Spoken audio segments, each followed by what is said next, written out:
Hello दोस्तों, आज मैं आप लोगों के बीच सिविल सर्विसेज का PYQ लेकर आया हूं, जिसमें कि आपका BPSC SAT से वर्ष 28 संयुक्त रूप से प्रारंभ PT का परीक्षा यानी प्रारंभिक प्रतियोगी परीक्षा का ये प्रश्न पत्र है।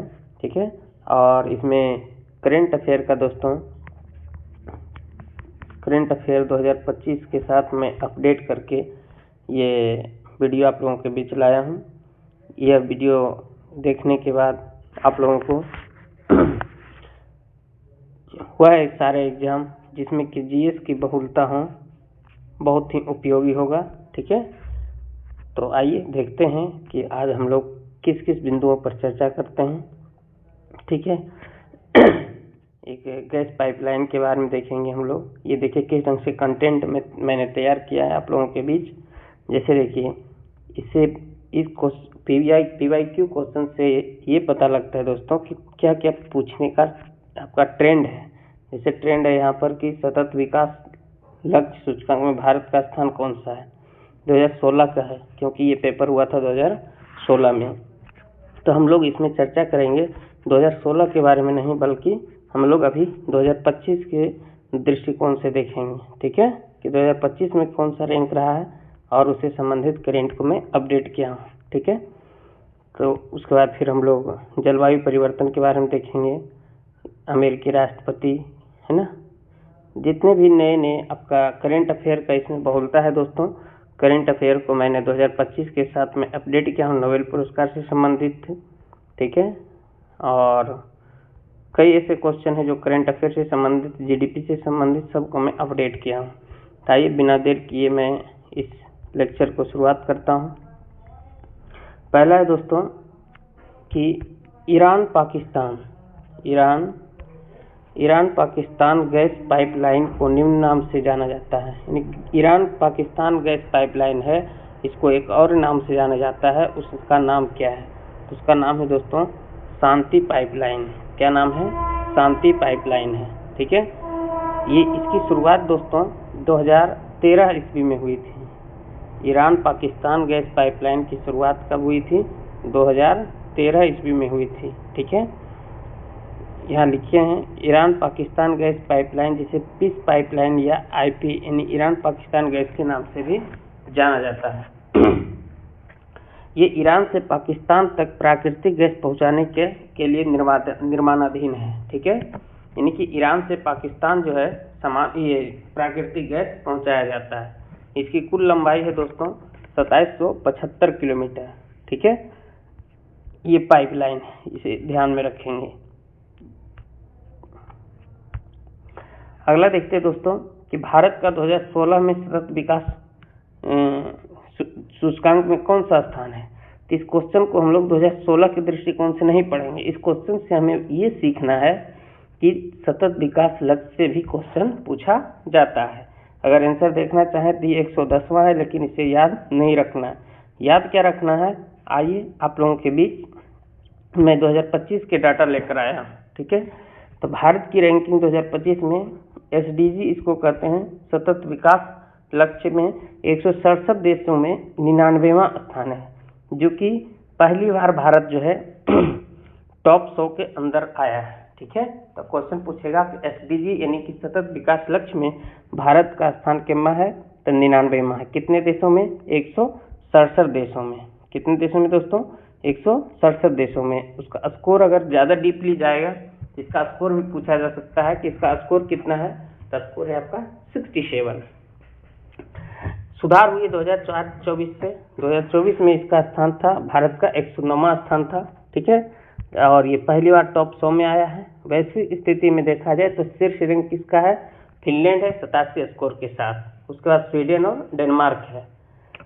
पड़ोसी देशों से तुलना किया जाए तो भारत जो है भूटान, नेपाल, श्रीलंका, बांग्लादेश, पाकिस्तान से क्या है? आगे है, लेकिन कई क्षेत्रों में अभी भी सुधार की गुंजाइश है। ठीक है, इस रिपोर्ट का फोकस 2030 का SDG लक्ष्यों की वित्तपोषण एवं वैश्विक वित्तीय संरचना में सुधार पर जोर देना है।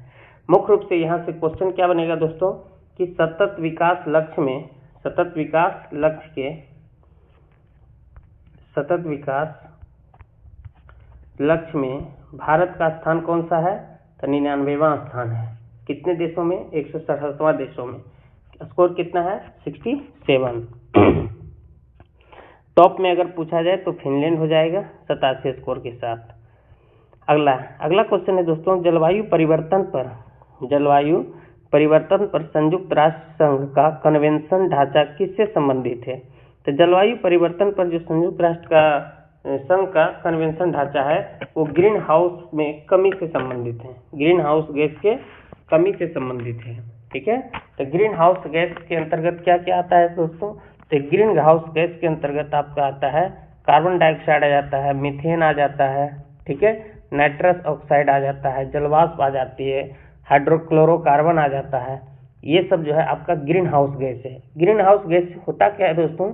ग्रीन हाउस गैस से हमारे पृथ्वी का तापमान बढ़ जाती है और पृथ्वी के तापमान बढ़ने से कई प्राकृतिक आपदाएं आती है, जैसे आपका बाढ़ आ जाता है, ठीक है, बाढ़ है, सुखाड़ है, ठीक है, बाढ़ आ जाता है, सूखा आ जाता है, ये सब घटनाएं घटित होती है। ठीक है, तो ये जो जलवायु परिवर्तन पर संयुक्त राष्ट्र संघ का कन्वेंशन ढांचा है किससे संबंधित है? ग्रीन हाउस गैस के उत्सर्जन में कमी से संबंधित है। ग्रीन हाउस गैस के कौन कौन है? इसका जो आपका राजा के रूप में देखा है, यानी कि सबसे अधिक मात्रा ये है आपका कार्बन डाइऑक्साइड, मीथेन, जलवाष्प, ये सब है, ध्यान रखेंगे। अगला दोस्तों कहता है संयुक्त राज्य अमेरिका के चुने गए राष्ट्रपति, संयुक्त राज्य अमेरिका के चुने गए राष्ट्रपति डोनाल्ड ट्रंप किस पार्टी के उम्मीदवार थे? देखिए ये 2016 के में पूछे गए प्रश्न है। इसके परिप्रेक्ष्य में ये डोनाल्ड ट्रंप का जो आंसर है रिपब्लिकन है, और वर्तमान स्थिति में भी यानी कि 2025 में भी आपका अमेरिका के जो राष्ट्रपति हैं ये डोनाल्ड ट्रंप ही हैं, यानी कि अगर इसमें है भी कह दिया जाए तब भी क्वेश्चन आपका हो जाएगा रिपब्लिकन पार्टी। कौन सा हो जाएगा दोस्तों? Republican party. ये डोनाल्ड ट्रंप दूसरे कार्यकाल के लिए ये आपका राष्ट्रपति बने हैं, और अमेरिका में जो राष्ट्रपति होता है कोई भी एक व्यक्ति ही 2 बार ही राष्ट्रपति बन सकते हैं। जबकि अगर हम दोस्तों भारत की बात करें, अगर हम भारत की बात करें तो भारत में कई जितना बार मन हो सके उतनी बार राष्ट्रपति बन सकता है। इसका प्रावधान आपका आर्टिकल 57 में किया गया है। जबकि राष्ट्रपति अगर ये अमेरिका की बात करें तो अमेरिका में केवल राष्ट्रपति 2 बार ही बन सकते हैं। तो यहाँ पर क्वेश्चन क्या है दोस्तों? क्वेश्चन है कि डोनाल्ड ट्रंप जो उम्मीदवार है वह किस पार्टी से संबंधित है? रिपब्लिकन पार्टी से संबंधित है। ठीक है, और ये जो रिपब्लिकन पार्टी है इसकी जो चुनाव चिन्ह है दोस्तों, इसका चुनाव चिन्ह है हाथी। क्या है? हाथी। इसके अलावे जो आप देखते हैं एक ये जो बाइडेन, इससे पहले जो आपका राष्ट्रपति थे उसका नाम क्या था? जो बाइडेन था। जो बाइडेन आपका डेमोक्रेटिक पार्टी से संबंधित था। इसका चुनाव चिन्ह गधा है। ठीक है, तो आप ध्यान रखेंगे इसको। अमेरिका के 2 प्रमुख आपका पार्टी यही है, डेमोक्रेटिक पार्टी और रिपब्लिकन पार्टी। डोनाल्ड ट्रंप जो बने हैं ये रिपब्लिकन पार्टी और जो बाइडेन थे डेमोक्रेटिक पार्टी। अगला क्वेश्चन देखते हैं। अगला क्वेश्चन है दोस्तों, तेल के भंडार सबसे अधिक किस देश में है? ये देखिए 2016 के परिप्रेक्ष्य में था क्वेश्चन, उस समय भी आंसर वेनेजुएला है, लेकिन वर्तमान परिप्रेक्ष्य में भी आपका तेल के भंडार में जो स्थान है वेनेजुएला का ही है, यानी सबसे ज़्यादा तेल का भंडार किस देश का है? तो वेनेजुएला का है। दूसरे स्थान में देखें तो दूसरा स्थान आपका सऊदी अरब का आता है। ठीक है, तो वेनेजुएला लगभग 303 बिलियन बैरल मुख्य रूप से अतिरिक्त भारत तेल है ना। सऊदी अरब दूसरे स्थान है 298 बिलियन बैरल, कनाडा है, ईरान है और इराक है। आप 2-3 को याद रखेंगे कि सबसे ज़्यादा तेल भंडार किसका है? वेनेजुएला का है। दूसरा स्थान सऊदी अरब है, तीसरा कनाडा है। अगला क्वेश्चन है दोस्तों, संयुक्त राष्ट्र के नए महासचिव कौन हैं? देखिए संयुक्त राष्ट्र के नए महासचिव कौन है? फिर से मैं बता दूं, ये एग्जाम 2016 में हुई थी, उसके परिप्रेक्ष्य में पूछा जा रहा है। ठीक है, और वर्तमान में चल रहा है 2025। तो दोस्तों जो 2016 में जो महासचिव थे वो थे एंटोनियो गुटेरस, और 2025 में भी जो है वो भी क्या है, एंटोनियो गुटेरस ही हैं। एंटोनियो गुटेरस का जो पहली बार महासचिव पद पर चयन हुआ था वो 2017 में हुआ था। इसका जो काल है 2022 में समाप्त हो रहा था, लेकिन 2022 से फिर से इसको अपॉइंट किया गया महासचिव के पद पर, यानी कि 2 बार ये महासचिव के पद पर नियुक्त हुए हैं। कौन? Antonio Guterres. ये कहाँ के व्यक्ति हैं? तो एंटोनियो गुटेरस दोस्तों आपका पुर्तगाल के पूर्व प्रधानमंत्री हैं। कहाँ के प्रधानमंत्री है दोस्तों? ये पुर्तगाल के पूर्व पीएम थे। ठीक है, पुर्तगाल के पूर्व पीएम है कौन? एंटोनियो गुटेरेस, जो वर्तमान में यूएन के यानी संयुक्त राष्ट्र के नए महासचिव बने हुए हैं। ठीक है। अगर हम यूएन के बारे में चर्चा करें दोस्तों, तो यूएन की स्थापना यानी संयुक्त राष्ट्र संघ की स्थापना हुई थी 24 अक्टूबर 1945 को। 24 अक्टूबर 1945 को हुई थी। ठीक है। इसका मुख्यालय कहाँ है? इसका मुख्यालय न्यूयॉर्क है। यानी संयुक्त राष्ट्र संघ का मुख्यालय कहाँ है दोस्तों? तो न्यूयॉर्क में है। इसमें 6 भाषाएं आधिकारिक रूप से शामिल हैं, मान्यता प्राप्त है। कौन कौन है दोस्तों? तो इंग्लिश है, अंग्रेजी, रूसी, फ्रेंच, चीनी, स्पेनिश और आपका अरबी। ये ध्यान रखेंगे, 6 भाषा शामिल है। अंग्रेजी है, रशियन है, फ्रेंच है, आपका चीनी है और स्पेनिश है और अरबी है। ध्यान रखेंगे, 6 भाषाओं का मान्यता प्राप्त है। अगला है दोस्तों कि बैलिस्टिक मिसाइल के बढ़ावा को रोकने के लिए वैश्विक प्रयास के एक संगठन है, जिस संगठन का नाम है दोस्तों हेग कोड ऑफ कंडक्ट, को हाल ही में निम्न में से किस देश ने ज्वाइन किया है? यानी कि जो विश्व में बैलिस्टिक मिसाइल बनता है दोस्तों, उस मिसाइल को बनने से रोकने के लिए एक संगठन का स्थापना किया गया है। उस संगठन का नाम क्या है दोस्तों? Hague code of conduct. क्या नाम है? Hague code of conduct. इसकी स्थापना दोस्तों हुई है 2002 ईस्वी में। इसकी स्थापना कब हुई है? 2002 ईस्वी में, जबकि भारत इसमें शामिल हुई है 2016 ईस्वी में। इसलिए इसका आंसर क्या हो जाएगा दोस्तों? भारत हो जाएगा। हेग कोड ऑफ कंडक्ट में भारत ही शामिल हुई थी 2016 में। ठीक है, इसलिए इसका आंसर भारत हो जाएगा। हेग कोड ऑफ कंडक्ट की स्थापना 2002 में हुआ। इसका मुख्य काम है बैलिस्टिक मिसाइल जो पूरे विश्व में बनता है उसके बढ़ावा पर रोक लगाना। अगला देखते हैं, फिर से करंट अफेयर का क्वेश्चन है कि 2016 का साहित्य का नोबेल पुरस्कार किसे दिया गया? ये ध्यान में नहीं रखना है कि साहित्य का नोबेल पुरस्कार किसको दिया गया है। अगर आंसर देखना चाहें तो इसका आंसर हो जाएगा बॉब डिलन, लेकिन इसे याद नहीं करना है। याद क्या करना है? तो देखते हैं कि 2025 में आपका नोबेल पुरस्कार किस किस व्यक्तियों को दिया गया। अगर हम दोस्तों बात करें आपका माफ करेंगे स्टैटिक्स का, तो नोबेल पुरस्कार की शुरुआत हुई थी दोस्तों 1901 ईस्वी में। ये अल्फ्रेड नोबेल के द्वारा शुरू किया गया था, है ना। अल्फ्रेड नोबेल आपका डायनामाइट की खोज किए थे, है ना। उन्हीं के संपत्ति को दिया जाता है नोबेल पुरस्कार के रूप में। ठीक है, पहले नोबेल पुरस्कार की शुरुआत आपका 5 क्षेत्र में ही होता था। कौन कौन? भौतिकी, रसायन, फिजियोलॉजी, साहित्य और शांति। अंतिम में इसको जोड़ा गया था अर्थशास्त्र वाला नोबेल पुरस्कार। ठीक है, तो यहाँ पर देखते हैं कि कौन कौन से क्षेत्र में किस व्यक्ति को 2025 में प्रदान किया गया है। ठीक है, ये मोस्ट इम्पोर्टेंट है, एक न एक क्वेश्चन ये फिक्स है, इसे आप हमेशा ध्यान रखेंगे। तो देखते हैं हम लोग आज के टॉपिक को। ठीक है, जो नोबेल पुरस्कार है, तो फिजिक्स में जो नोबेल पुरस्कार दिया गया दोस्तों, फिजिक्स के नोबेल पुरस्कार किसको दिया गया? ये फिजिक्स का जो नोबेल पुरस्कार 3 व्यक्ति को दिया गया है, जॉन क्लार्क, मिशेल एच डेब्रोट और जॉन एम मार्टिनेज, 3 को दिया गया है। तो पूरा नाम आप याद नहीं रखें, बस 2-3 बार आप बोलेंगे तो आपको याद हो जाएगी। पहला है जॉन क्लार्क, डेब्रोट और मार्टिनेज, याद रख सकते हैं, जैसे आप इसको आप अपने माइंड में सेट कर सकते हैं।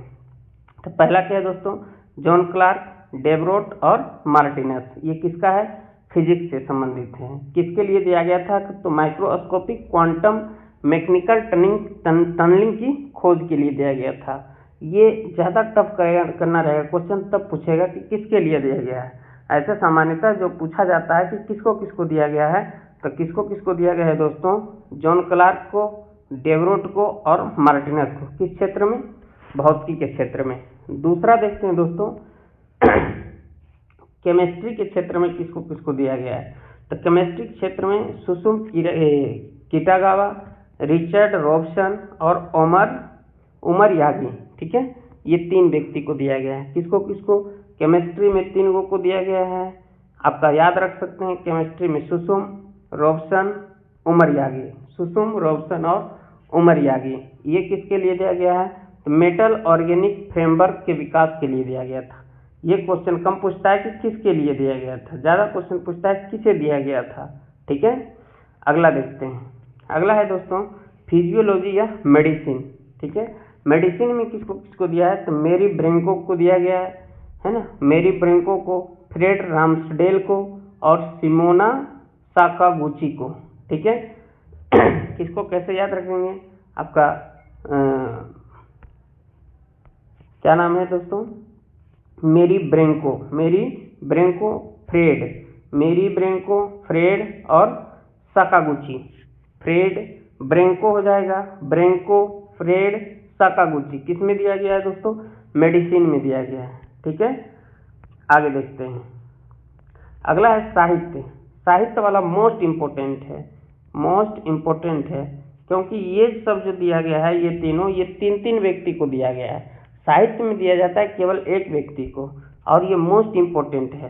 साहित्य में दिया गया है, बड़ा ही बड़े नाम है, अटपटा नाम है, लास जलो क्रास जनो हर कोई। क्या नाम है, लास जलो क्रास जनो हर कोई।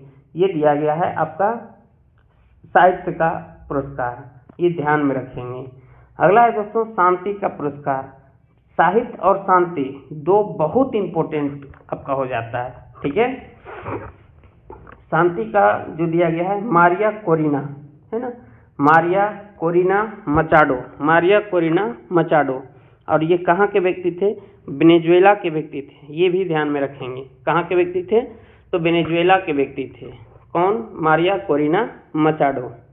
वेनेजुएला में लोकतंत्र और मानवाधिकार को बढ़ावा देने के लिए दिया गया था। इसमें आपका डोनाल्ड ट्रंप शांति पुरस्कार लेने के लिए बहुत ही प्रयास किए थे, लेकिन इन्हें नहीं मिल पाया, इसलिए और ये ज़्यादा इम्पोर्टेंट हो जाती है। अगला बात करें दोस्तों तो इकोनॉमिक्स का। इकोनॉमिक्स में कौन है, जोएल मोकिर, फिलिप अगियन और पीटर हार्विट। ये भी याद रखेंगे, जोएल फिलिप और पीटर हार्विट। ये आपका इकोनॉमिक्स का पुरस्कार दिया गया है। ठीक है, अगला देखते हैं।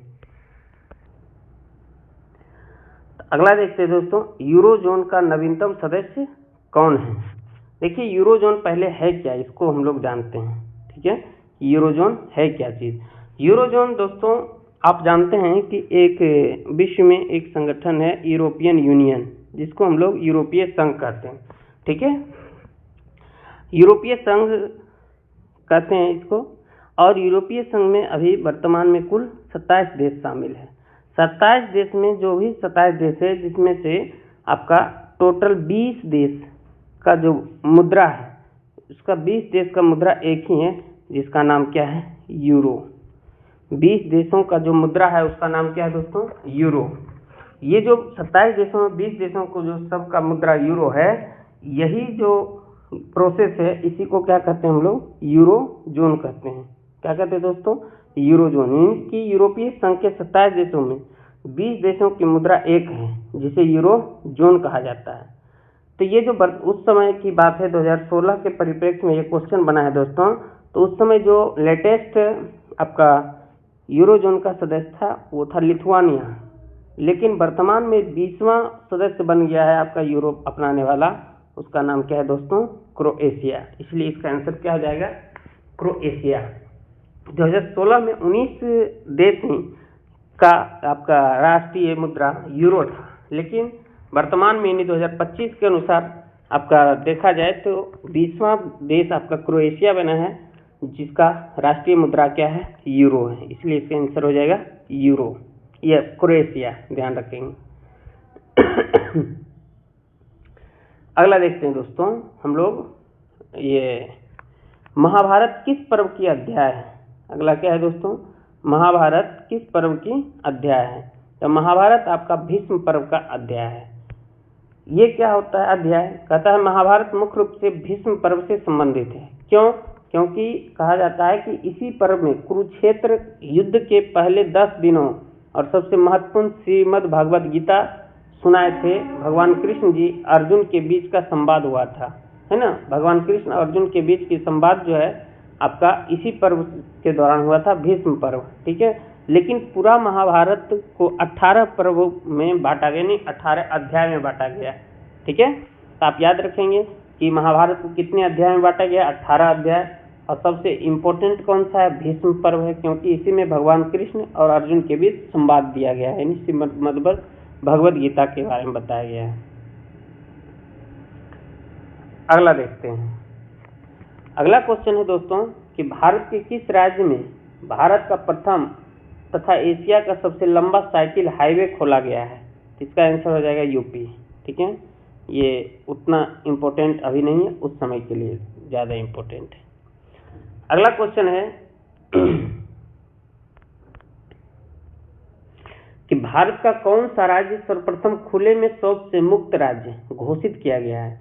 तो खुले में शौच से मुक्त राज्य घोषित किया गया है आपका सिक्किम। ये घोषित हुआ है 2019 में, आपका घोषित हो गया है, ठीक है। और आपका जो खुले में शौच से मुक्त के लिए अभियान चलाया गया था आपका स्वच्छ भारत मिशन।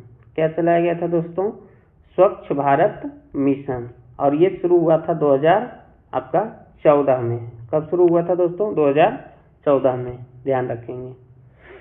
अगला बिहार में बात करें तो बिहार में जो खुले शौच से मुक्त पहला जिला बना है वो सीतामढ़ी है, ये ध्यान रखेंगे।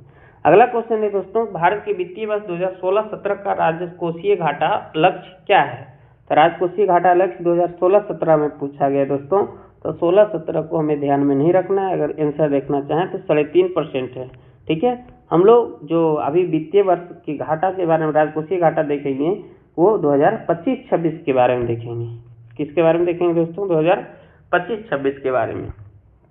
भारत की वित्तीय वर्ष 2025-26 का जो राजकोषीय घाटा है ये आपका जीडीपी का 4.4% है। कुल जीडीपी का कितना है दोस्तों, 4.4% है।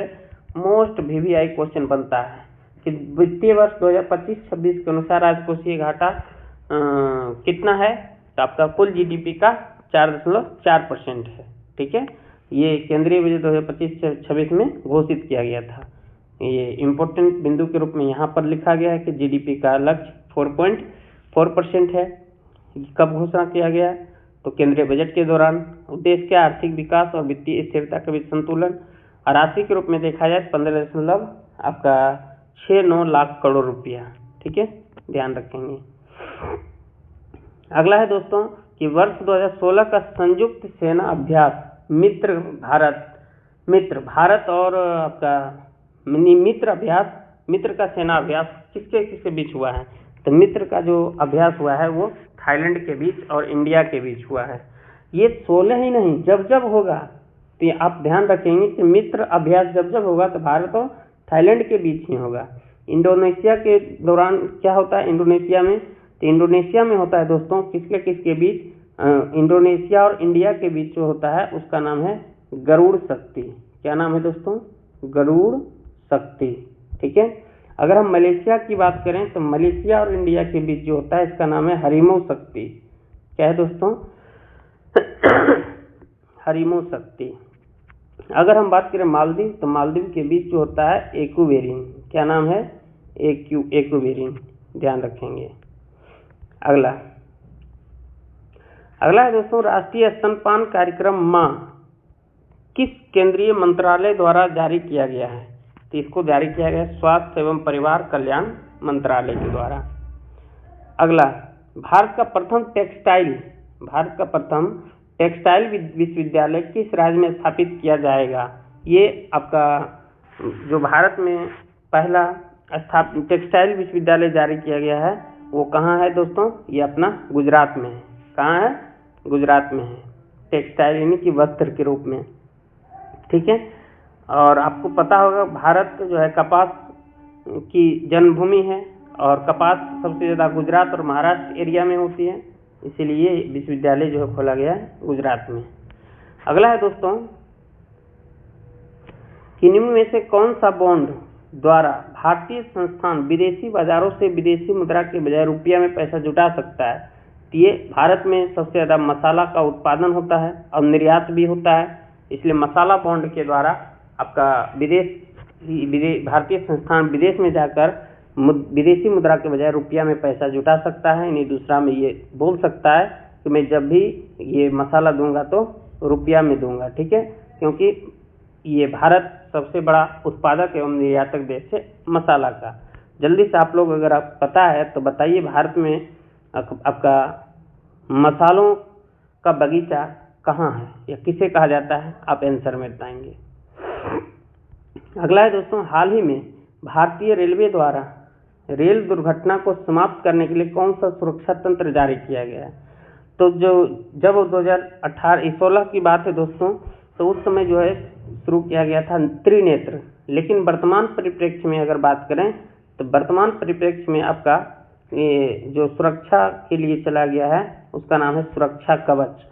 क्या नाम है दोस्तों? सुरक्षा कवच। ये पटरियों में लगाया जाता है, ठीक है। आगे देखते हैं। अगला है दोस्तों कौशल लेन देन को बढ़ावा देने के लिए भारत सरकार द्वारा किस समिति का गठन किया गया है? तो इसका गठन किया गया है नीरज कुमार गुप्ता समिति, ध्यान रखेंगे। अगला है भारत में प्रथम लेजर इंटरफेरोमीटर ग्रेविटेशनल वेव और ऑब्जर्वेटरी यानी कि इसका नाम है लेव किस राज्य में स्थापित होगा? ये महाराष्ट्र में होगा। कहाँ होगा दोस्तों? ये महाराष्ट्र में लिगो वाला ये स्थापित होगा, ठीक है, महाराष्ट्र में। महाराष्ट्र के किस जगह में? तो महाराष्ट्र में हिंगोली जिला में, महाराष्ट्र के हिंगोली जिला में ये शुरू होगा, ठीक है, स्थापित होगा। इसका आंसर महाराष्ट्र हो जाएगा। अगला है दोस्तों, रियो ओलंपिक 2016 में किस देश को अधिकतम स्वर्ण पदक मिला है? तो ये जो रियो ओलंपिक है दोस्तों, वर्तमान में ये अभी नहीं हो रही है, ठीक है। अभी रियो ओलंपिक 2016 में ही लेटेस्ट है, ठीक है, 2016 में ही लेटेस्ट रियो ओलंपिक है और वर्तमान में अभी सिर्फ ओलंपिक चल रहा है, पैरा ओलंपिक चल रहा है, ठीक है। तो रियो ओलंपिक में जो 2016 में हुआ था, सबसे ज़्यादा स्वर्ण पदक आपका अमेरिका के पास है जो 46 गोल्ड मेडल लाया है, ठीक है, स्वर्ण पदक। अब हम लोग डिटेल चर्चा करते हैं इंडिया इसमें क्या परफॉर्मेंस किया था, ठीक है। इसकी मुख्य बातें क्या क्या है? ये रियो ओलंपिक हुआ था कहाँ? ब्राजील के रियो डी जेनेरियो में हुआ था, पहली बार दक्षिण अमेरिका में। भारत की ओर से जो प्रदर्शन किया करने में खिलाड़ी थे 117 एथलीट्स थे, लेकिन केवल 2 पदक जीत पाए थे, एक गोल्ड और एक ब्रॉन्ज, यानी कि एक आपका गोल्ड नहीं सिल्वर, एक रजत और एक कांस्य। अब वो कौन कौन थे? रजत पाने वाले थे बैडमिंटन खिलाड़ी पीवी सिंधु। कौन थी? बैडमिंटन खिलाड़ी पीवी सिंधु। और साक्षी मलिक जो कुश्ती में आपका कांस्य पदक लाया था, ठीक है, जबकि अमेरिका 121 पदक जिसमें 46 आपका गोल्ड पदक लाए थे और प्रथम स्थान रहा था। नए खेल भी शामिल किया गया था, आप ध्यान में रखेंगे, उतना ज़्यादा इम्पोर्टेंट नहीं है। अगला है दोस्तों कि 2022 का फीफा विश्व कप कहाँ होगा? तो 2022 का होगा यहाँ पूछ रहा है, और ये हो चुका है, ठीक है, क्योंकि ये क्वेश्चन जो बना है किसके परिप्रेक्ष्य में? 2016 के परिप्रेक्ष्य में। तो ये जो हो चुका है दोस्तों कतर में हुआ। कहाँ हुआ है? कतर में फीफा वर्ल्ड कप हुआ है। फीफा वर्ल्ड कप कहाँ हुई है? कतर में हुई है, ठीक है। और फीफा कप की शुरुआत की बात करें दोस्तों, तो इसकी शुरुआत हुई थी 1930 में, और ये आपका फुटबॉल का बहुत ही बड़ा टूर्नामेंट है, फुटबॉल का बहुत ही बड़ा टूर्नामेंट है, ठीक है। इसके बारे में हम लोग डिटेल चर्चा करते हैं। फीफा वर्ल्ड कप दोस्तों हर 4 साल में आयोजित किया जाता है। फीफा वर्ल्ड कप कितने साल में? हर 4 साल में आयोजित किया जाता है। यह दुनिया का सबसे बड़ा फुटबॉल टूर्नामेंट है। पहली बार खेला गया था 1923 में। कहाँ? उरुग्वे में शुरू हुआ था और उरुग्वे ने ही जीता था। सबसे सफल टीम की बात करें तो ब्राजील है, जो कि 5 बार ये कप जीता है। सबसे ज्यादा बार आपका फीफा वर्ल्ड कप किसने जीता है?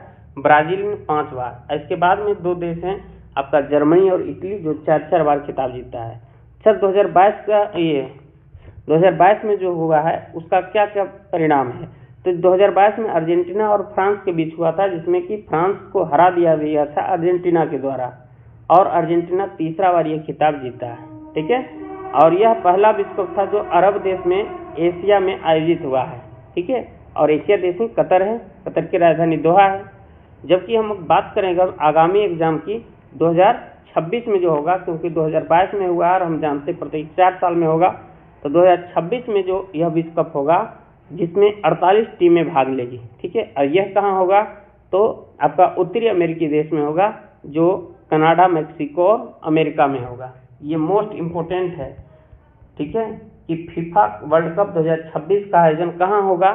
तो ये 3 देशों में होगा, कनाडा, मेक्सिको, अमेरिका में होगा। ठीक है, आगे देखते हैं। फिर से दोस्तों करंट है कि वर्ष 2016 का डेविस कप टूर्नामेंट किस देश ने जीता है? सबसे पहले डेविस कप जो है आपका किस खेल से संबंधित है दोस्तों? ये टेनिस से संबंधित है। किससे संबंधित है? टेनिस से संबंधित है। ये परिप्रेक्ष्य 2016 का क्वेश्चन है। इस समय जो विजेता है वो अर्जेंटीना है। लेकिन खुशी की बात यह है दोस्तों कि 2025 में अगर बात करें हम डेविस कप की, तो डेविस कप की जो 2025 में विजेता टीम है वो इंडियन टीम है, यानी भारतीय टीम है। इसलिए मोस्ट इम्पोर्टेंट क्वेश्चन ये बन जाता है कि 2025 का जो डेविस कप है उसकी विजेता कौन हुए? तो भारत हुआ। किसको हराया था? तो स्विट्जरलैंड को हराया। ठीक है, तो डेविस कप 2025 में भारतीय टीम ने स्विट्जरलैंड को 3-1 से हराकर एक ऐतिहासिक जीत दर्ज की, जिसने 32 साल बाद यूरोप में किसी यूरोपीय टीम पर यह भारत की पहली जीत थी। और इसी के साथ भारत ने 2026 डेविस कप क्वालिफाई के लिए अपनी जगह पक्की कर ली है। आप बस ये ध्यान रखेंगे दोस्तों कि डेविस कप 2025 में जो विजेता टीम है वो इंडियन टीम है। ठीक है, इसके पहले भी अब तक भारत जो है 3 बार जगह फाइनल में बनाई थी, 1966, 74 और 87। अगला क्वेश्चन है दोस्तों, 2011 की जनगणना के अनुसार बिहार राज्य जनसंख्या के अनुसार राज्यों में कौन से स्थान है? तो जनसंख्या के अनुसार अगर हम बात करें दोस्तों 2011 की जनगणना के अनुसार, और वर्तमान में जो पूछा जाएगा क्वेश्चन 2011 के अनुसार है, क्योंकि 11 के बाद 21 में जनगणना होना था, जो हुआ अभी तक नहीं, इसलिए क्वेश्चन आपका 2011 से ही रहेगा। भारत की सबसे ज्यादा जनसंख्या की बात करें वो किस राज्य की है? यूपी की है। दूसरा बड़ा राज्य आपका महाराष्ट्र है। जनसंख्या के अनुसार दूसरा सबसे बड़ा राज्य महाराष्ट्र है। उसके बाद हम लोग अपना बिहार की बात करते हैं। कौन है दोस्तों? बिहार की बात करते हैं। ठीक है, ये आपका 3 राज्य है। प्रथम राज्य कौन है? यूपी, जनसंख्या के अनुसार सबसे ज्यादा राज्य यूपी, दूसरा महाराष्ट्र, तीसरा आपका बिहार है। इसलिए इसका आंसर क्या हो जाएगा? बिहार का स्थान पूछा है दोस्तों, तो बिहार का स्थान आपका हो जाएगा तीसरा। ठीक है, याद रखेंगे। जबकि अगर हम चलिए आगे देखते हैं, और कभी आएगा जनगणना के बारे में तो मैं डिटेल चर्चा करूंगा। अगला है दोस्तों कि वर्ष 2016 का कबड्डी विश्व कप किस देश ने जीता? देखिए ये बहुत खुशी की बात है दोस्तों कि 2016 में जब कबड्डी विश्व कप हुआ था उसकी विजेता इंडिया है। और उससे भी ज्यादा खुशी की बात है कि 2025 में जब ये कबड्डी विश्व कप हुई तो उसमें भी इंडिया ही विजेता है, इसलिए इसका आंसर इंडिया ही होगा। ठीक है, आइए देखते हैं हम लोग वर्तमान परिप्रेक्ष्य के साथ। ठीक है, मार्च 2025 में कबड्डी विश्व कप हुआ। ये कहाँ हुआ था? तो वॉल्वरहैम्पटन जो इंग्लैंड में हुआ था, और वेस्ट मिडलैंड शहर में हुआ था। ठीक है, विजेता पुरुष विजेता इंडिया, महिला विजेता भी इंडिया। ठीक है, पुरुष ने हराया इंग्लैंड को और महिला भी हराया इंग्लैंड को। ये बहुत खुशी की बात है। 2016 में भी आपका हराया ये विजेता हुआ इंडिया, और 2025 में भी कबड्डी वर्ल्ड कप में महिला और पुरुष दोनों ने इंडिया विजेता रहा, और दोनों में हराया गया किसको? इंग्लैंड को हराया गया। ठीक है, वही यहाँ पर लिखा है।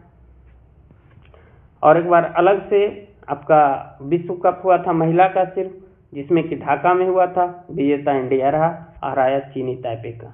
इसमें जो है आपका वर्ल्ड कप कबड्डी हुआ, जिसमें पुरुष महिला भी और पुरुष दोनों इंडिया जीता। अलग से जब सिर्फ महिला का हुआ तो उसमें भी इंडिया जीता और चीनी ताइपे को हराया था। अगला क्वेश्चन है दोस्तों कि वर्ष 2016 का उबेर कप, उबर नहीं उबेर कप किस देश की महिला बैडमिंटन टीम ने जीती है। ठीक है, तो इसका जो आंसर हो जाएगा दोस्तों चीन हो जाएगा। इसका आंसर क्या हो जाएगा? चीन। लेकिन ये बात चल रही कहाँ का? 2016 का। अब हम लोग वर्तमान परिप्रेक्ष्य में चलते हैं। तो वर्तमान में अगर हम बात करें दोस्तों, वर्तमान में अगर बात करें, ठीक है, कि उबर कप और थॉमस कप और उबर कप, ठीक है, ये दोनों बैडमिंटन से संबंधित। पहला क्वेश्चन तो यही बन जाएगा कि थॉमस कप और उबेर कप किस खेल से संबंधित है? बैडमिंटन से संबंधित है। और चीन ने उबेर कप और थॉमस कप फाइनल में पुरुष और महिला दोनों का खिताब जीता है। जिस तरह से हमने अभी देखा कि कबड्डी वर्ल्ड कप में इंडिया मेल और फीमेल दोनों में विजेता घोषित हुआ था कबड्डी वर्ल्ड कप में, ठीक उसी प्रकार से दोस्तों ये आपका चीन जो है बैडमिंटन के 2 कप, थॉमस कप और उबेर कप, दोनों में फाइनल में मेल और फीमेल दोनों का खिताब जीता है। बहुत ही खुशी की बात है। और इसका आयोजन चीन के चेंगडू नामक शहर में किया गया था। थॉमस कप की बात करें दोस्तों, थॉमस कप फाइनल में चीन ने इंडोनेशिया को हराया। ठीक है, और उबेर कप में भी आगे देखेंगे, यह चीन 11वां थॉमस कप खिताब जीता है। ठीक है, चीन का ये 11वां है। इंडोनेशिया ने सबसे अधिक 15 बार थॉमस कप जीता है। अच्छा, इंडोनेशिया अभी इस बार भले हारा है, लेकिन ये 15 बार थॉमस कप जीत चुका है, जबकि चीन 11 बार। थॉमस कप को विश्व पुरुष टीम चैंपियनशिप कहा जाता है। इसका आयोजन पहली बार 1948-49 में हुआ था। किसका? थॉमस कप की बात करें अगर दोस्तों कि इंडिया का क्या अस्तित्व रहा? भारत ने एकमात्र बार वर्ष 2022 में थॉमस कप जीता था। ठीक है, 2025 की बात करें, थॉमस कप की विजेता आपका चीन रहा, मेल और फीमेल दोनों में। ठीक है, भारत थॉमस कप एक बार जीता है 2022 में। उबेर कप की बात करें दोस्तों, तो उबेर कप फाइनल में भी चीन ने इंडोनेशिया को ही हराया। यह 16वां थॉमस कप था। उबेर कप को विश्व महिला टीम चैंपियनशिप कहा जाता है। इसका आयोजन पहली बार 56-57। भारत ने एक बार भी उबेर कप नहीं जीता है। ठीक है, थॉमस कप एक बार जीता है। अगला क्वेश्चन देखते हैं। कहता है दोस्तों, किताब six machine I don't like cricket it किस क्रिकेट की आत्मकथा है? तो सिक्स मशीन था क्रिस गेल, और क्रिस गेल आपका कहाँ का खिलाड़ी था? तो क्रिस गेल आपका दोस्तों वेस्ट इंडीज का खिलाड़ी है। कहाँ के खिलाड़ी है दोस्तों? तो वेस्ट इंडीज का खिलाड़ी है। कहाँ के हैं? वेस्ट इंडीज का खिलाड़ी। ठीक है, ये ऑलराउंडर खिलाड़ी में से एक जाना जाता है। ठीक है, अगर हम बात करें दोस्तों युवराज सिंह के जो आत्मकथा है उसका नाम क्या है? The test of my life, जबकि हम क्रिस गेल में सिक्स मशीन हो जाएगा। ठीक है, ध्यान रखेंगे। अगला है दोस्तों कि वर्ष 2016 रियो ओलंपिक का थीम क्या है? आपको बताया था कि रियो ओलंपिक लेटेस्ट 2016 का है, जिसमें सबसे ज़्यादा गोल्ड 46 जो कि अमेरिका ने लाया था। ठीक है, भारत दो आपका मेडल जीता था, एक रजत और एक कांस्य पदक पीवी सिंधु और साक्षी मलिक था। ठीक है, इसका जो थीम है, थीम क्या था? इसका थीम था दोस्तों विश्व शांति और सद्भावना। विश्व शांति और सद्भावना, याद रखेंगे। अगला है दोस्तों कि 2015 का ज्ञानपीठ पुरस्कार किसे दिया गया था? तो उस समय जो ज्ञानपीठ पुरस्कार दिया गया था दोस्तों, उस समय रघुवीर चौधरी को दिया गया था। लेकिन ये आपको ध्यान नहीं रखना है, ध्यान रखना है हमें किसका? वर्तमान परिप्रेक्ष्य में। वर्तमान परिप्रेक्ष्य में देखा जाए दोस्तों तो 2024 के लिए मई 2025 में प्रदान किया गया। ये 58वां ज्ञानपीठ पुरस्कार था। ये मिला है आपका जगत गुरु रामभद्राचार्य, जो संस्कृत के लिए दिया गया था। ठीक है, और गुलजार को जगत गुरु रामभद्राचार्य और गुलजार 2 व्यक्ति को दिया गया था। रामभद्राचार्य को संस्कृत के लिए और गुलजार को उर्दू एवं हिंदी के लिए। देने वाले भारत के राष्ट्रपति द्रौपदी मुर्मू थे। ठीक है। जबकि अगर हम बात करें दोस्तों कि मार्च 2025 में 59वां ज्ञानपीठ पुरस्कार जो दिया गया 2024 के लिए, ये दिया गया आपका विनोद कुमार शुक्ला, ये हिंदी क्षेत्र में दिया गया। ये छत्तीसगढ़ के पहला व्यक्ति हैं जो कि आपका ज्ञानपीठ पुरस्कार प्राप्त किया। तो कौन सा ज़्यादा इम्पोर्टेंट है सर? तो ज़्यादा इम्पोर्टेंट आपका 59वां ज्ञानपीठ पुरस्कार है जो विनोद कुमार शुक्ला को मिला। लेकिन कभी कभी पूछ देगा 58वां किसको मिला, तो 58वां में 2 को मिला, जगत गुरु और गुलजार को, और 59वां में 1 विनोद कुमार शुक्ला हिंदी के लिए, ये छत्तीसगढ़ के व्यक्ति थी। ज्ञानपीठ पुरस्कार की बात करें दोस्तों, ज्ञानपीठ पुरस्कार की शुरुआत 1965 में किया गया था। ठीक है, ध्यान रखें। ये साहित्य के क्षेत्र में दिए जाने वाला प्रमुख आपका पुरस्कार है भारतीय साहित्य में। इसका आंसर क्या हो जाएगा दोस्तों? विनोद कुमार शुक्ला। इसके किसके लिए दिया गया था? इसके कुछ आपका उपन्यास है, उसको देखें। उसको अगर देखें दोस्तों तो कहता है आपका कि अपनी सरल भाषा और गहरी संवेदनशील के लिए जाने जाते हैं। नौकर की कमीज और दीवार में एक खिड़की रहती थी, उनके एक प्रमुख उपन्यास हैं। ठीक है, विनोद कुमार शुक्ला का 59वें ज्ञानपीठ पुरस्कार दिया गया है। अगला है दोस्तों, निम्न में से किस हड़प्पाकालीन स्थल से हल का साक्ष्य प्राप्त हुआ है? हल का साक्ष्य जो प्राप्त हुआ है दोस्तों वो बनावली से प्राप्त हुआ है। कहाँ से प्राप्त हुआ है? बनावली से प्राप्त हुआ है। दोस्तों ये हड़प्पाकालीन स्थल, ये आपका प्राचीन इतिहास का क्वेश्चन है। ठीक है, तो आज जो है मुख्य रूप से करेंट अफेयर पर मैंने फोकस किया। ठीक है, और अगले आज मैं लगभग 37-38 क्वेश्चन लाया हूँ, उसको डिटेल से चर्चा करता हूँ। ठीक है, और कल इसके आगे लेक्चर में आपका अगले 39वां क्वेश्चन से शुरू करेंगे। 150 क्वेश्चन है। जितने भी जीएस के क्वेश्चन होंगे सब आपके बीच 60 से 62वीं बीपीएससी के जो पीवी है पीवाईक्यू हैं उस पर आधारित जो करंट से जुड़े होंगे फिलहाल में जोड़ के बताऊंगा, नहीं तो फिर डिटेल चर्चा करेंगे। ठीक है, तो ये पार्ट 1 है, पार्ट 2 आपको अगले वीडियो में दिया जाएगा। ठीक है, तभी आप ध्यान रखेंगे। बस क्या चीज़ ध्यान रखना है कि हड़प्पाकालीन हल का साक्ष्य कहाँ से मिला? बनावली से। कालीबंगा से जूते हुए खेत का प्रमाण मिला है, जूते हुए खेत का प्रमाण मिला है। लोथल एक बंदरगाह है। ठीक है, धौलावीरा के बारे में देखा जाए ये 3 भागों में ये बटा हुआ शहर था। आगे विस्तृत चर्चा हड़प्पाकालीन के बारे में चर्चा करेंगे। अगला है दोस्तों कि कलिंग नरेश खारवेल का संबंध किस वंश से था? ये जो है चेदी वंश से संबंधित था। किस वंश से संबंधित था? चेदी वंश से संबंधित था। चेदी वंश की बात करें दोस्तों, चेदी वंश के संस्थापक थे महामेघवाहन। क्या थे? महामेघवाहन।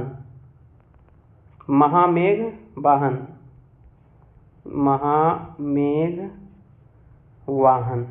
चेदी वंश के संस्थापक कौन हुए? महामेघवाहन हुए। खारवेल का जो जानकारी मिलता है दोस्तों वो हाथी गुफा अभिलेख से मिलता है। कौन अभिलेख से? हाथी गुफा अभिलेख से मिलता है। और यही हाथी गुफा अभिलेख से भारत देश का आपका भारत नाम का वर्णन मिलता है। ये उड़ीसा में एक वंश था, याद रखेंगे। अगला देखते हैं। अगला है दोस्तों कि चीनी यात्री वेनसांग ने भारत यात्रा की थी। कब किया था? ये जो भारत यात्रा किया था दोस्तों 515 से 520 ईस्वी के बीच, 1515 से 1520 ईस्वी के बीच ये जो आया था दोस्तों, ये आया था आपका चंद्रगुप्त द्वितीय के शासनकाल में। माफ करेंगे, चंद्रगुप्त द्वितीय के शासनकाल में आया था। कौन? वेनसांग जब आया था,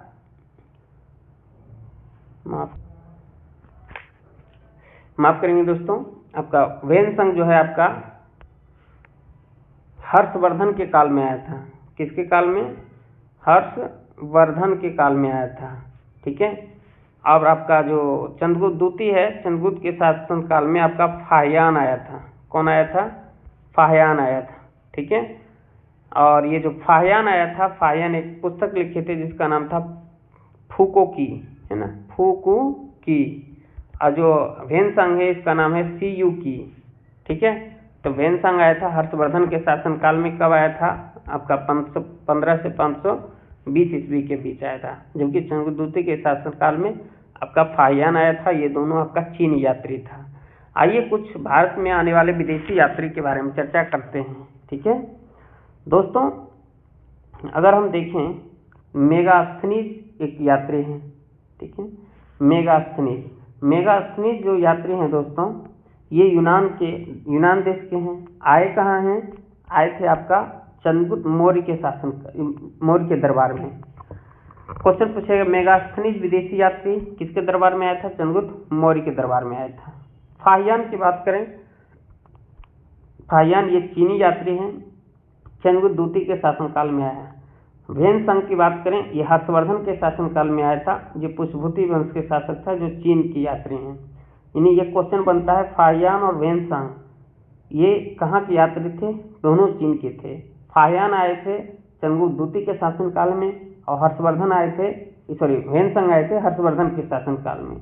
अल मसूदी जो है अरब के शासक थे। ये महिपाल गुर्जर प्रतिहार के शासनकाल में आए। ये इतना ज़्यादा इम्पोर्टेंट नहीं है।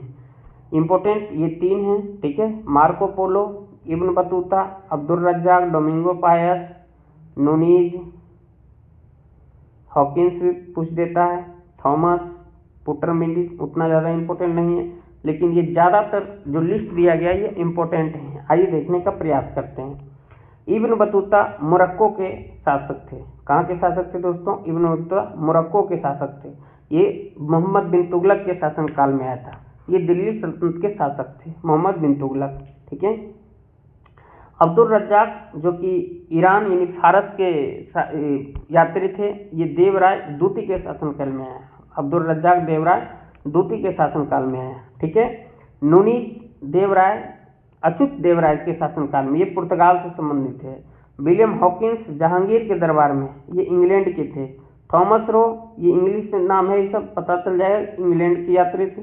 ये सब जहांगीर के दरबार में है। पुटरमिंडी ये शाहजहां के दरबार में आया था। ठीक है, और अगर हम चर्चा करें, क्या है, फ्रांस बर्नियर, ये फ्रांस के थे, ये औरंगजेब के दरबार में आया था। फिर से एक बार आपको टिक करवा देता हूँ। ठीक है, कौन कौन ध्यान रखना? मेगास्थनीज चंद्रगुप्त मौर्य। जबकि चंद्रगुप्त द्वितीय की बात करें तो फाहियान, वेनसांग हर्षवर्धन। ठीक है, अल मसूदी उतना इम्पोर्टेंट नहीं। मार्को पोलो पांड्य राजवंश। इब्न बतूता मोस्ट इम्पोर्टेंट, इसे तो राजदूत बना के भेजा था आपका इब्न बतूता, चीन भेजे थे। ये मोरक्को के यात्री हैं। अब्दुल रज्जाक फारस के यात्री हैं, देवराय द्वितीय के शासनकाल में। Domingo Paes most important, Krishnadeva Raya के शासनकाल में आया था। Nuniz Achyuta Devaraya, Hawkins Jahangir, Thomas Roe Jahangir, Peter Mundy Shahjahan, और बर्नियर औरंगजेब। ध्यान रखिएगा। अगला क्वेश्चन है दोस्तों, किस प्रकार की भूमि को आहत कहा जाता है? किस प्रकार की भूमि को आहत कहा जाता है? ठीक है, या अरहत ध्यान रखेंगे। यह हो जाएगा बिना जोती हुई जंगली भूमि। बिना जोती हुई जंगली भूमि को अरहत कहा गया है। ठीक है, और अगर हम कुछ टर्म की बात करें हम लोग दोस्तों कि गुप्त काल के बारे में, तो गुप्त काल में अपरहत बिना जोती हुई जंगली भूमि है, लेकिन कहेगा बिना जोती गई भूमि सिर्फ जो जंगली नहीं हो वो हो जाएगा आपका सील। वो क्या हो जाएगा? सील। बिना जोती हुई जंगली भूमि तब हो जाएगा आपका अरहत या अपरहत। ध्यान रखेंगे। सील हो जाएगा बिना जोती गई भूमि। अप्रदा हो जाएगा विवादास्पद भूमि, जिसमें लड़ाई झगड़ा चल रहा है। गोचर मोस्ट इम्पोर्टेंट है, पूछा भी गया है। ये चारागाह के लिए, चारागाह भूमि से संबंधित है। वास्तु मकान बनाने योग्य है। क्षेत्र खेती योग्य भूमि है। ध्यान रखेंगे। अगला दोस्तों कि अलीगढ़ शिक्षा केंद्र निम्न में से किस राज्य में अवस्थित है? तो अलीगढ़ जो है किस राज्य में स्थित है? बंगाल, बिहार, गुजरात, तमिलनाडु, ये किसी में अवस्थित नहीं है। अलीगढ़ विश्वविद्यालय दोस्तों ये यूपी में है। कहाँ है? यूपी के अलीगढ़ शहर में है। यूपी के अलीगढ़ शहर है। ये ताला के लिए भी प्रसिद्ध है। ठीक है, लेकिन अभी हम बात करते हैं अलीगढ़ शिक्षा केंद्र की। ठीक है, अलीगढ़ शिक्षा केंद्र का जो स्थापना हुआ था दोस्तों, इसके स्थापना करने वाले व्यक्ति हैं आपका सर सैयद अहमद खान। कौन है? सर सैयद अहमद खान। सर सैयद अहमद खान। ठीक है, इसकी स्थापना 1875 में हुआ था। कब हुआ था? 1875 में। किस नाम से हुआ था दोस्तों? ये नाम था Mohammed Anglo Oriental college, MAO, Mohammed Anglo Oriental college के रूप में हुआ था। कब? 1875 में। किसने किया? सर सैयद अहमद खान ने। लेकिन इसका नाम चेंज कर दिया गया 1920 में और कर दिया गया अलीगढ़ मुस्लिम विश्वविद्यालय। ठीक है, तो क्वेश्चन पूछेगा कि अलीगढ़ मुस्लिम विश्वविद्यालय का नाम अलीगढ़ मुस्लिम विश्वविद्यालय कब किया गया? 1920 में। इससे पहले का नाम क्या था? Mohammed Anglo Oriental college. किसने स्थापना किया? सर सैयद अहमद खान। कब किया? 1875 में। और यह उत्तर प्रदेश के अलीगढ़ शहर में है, जो दिल्ली से लगभग 100 किलोमीटर दक्षिण पूर्व में है। ठीक है, यह अलीगढ़ आंदोलन का केंद्र था, जिसका उद्देश्य था भारतीय मुसलमानों के लिए पश्चिमी शिक्षा और सामाजिक सुधार लाना था। ठीक है, तो आप ध्यान रखेंगे इस क्वेश्चन को। दीवान अर्ज विभाग किससे संबंधित है? दीवान अर्ज विभाग अगर बात करें दोस्तों, ये रक्षा से संबंधित है। ऐसे सैन्य विभाग आपका एग्जैक्ट होगा, लेकिन सैन्य तो रक्षा का ही कार्य करता है, इसलिए इसका आंसर आपका सैन्य विभाग हो जाएगा या रक्षा विभाग। कोई दिक्कत? अगर किसी प्रकार की समस्या हो तो आप कमेंट बॉक्स में लिखें, सर इसके बारे में जानकारी विशेष रूप से दें। ये जो दीवान अर्ज है दोस्तों, इसकी जो गठन किया गया था, ये गठन किसने किया था? तो बलबन ने। किसने गठन किया था दोस्तों? बलबन ने गठन किया था। किसने गठन किया? बलबन ने। बलबन। ठीक है, ये ध्यान रखेंगे। ये दिल्ली सल्तनत के शासक थे। ठीक है, आइए कुछ और विभाग है, उसके बारे में हम लोग चर्चा करने का प्रयास करते हैं। ठीक है, ये आपका दिल्ली सल्तनत के कुछ विभाग हैं। जैसे अगर हम बात करें दोस्तों, दीवान अर्ज, ये सैन्य विभाग है। कौन विभाग है? सैन्य विभाग है। सैनिकों की भर्ती और सेना का रख रखाव करता था। ये किसने चलाया था? तो बलबन ने चलाया था। ठीक है, दीवान इंसा, ये शाही पत्राचार विभाग था और रिकॉर्ड रखता था। दीवान रिसालत, ये विदेशी मामला रखता था। दीवान बरिद, गुप्तचर विभाग। ठीक है, दीवान बंदगान, दास विभाग, जो फिरोज शाह तुगलक, मोस्ट इंपोर्टेंट। दीवान मुस्तखराज, राजस्व विभाग।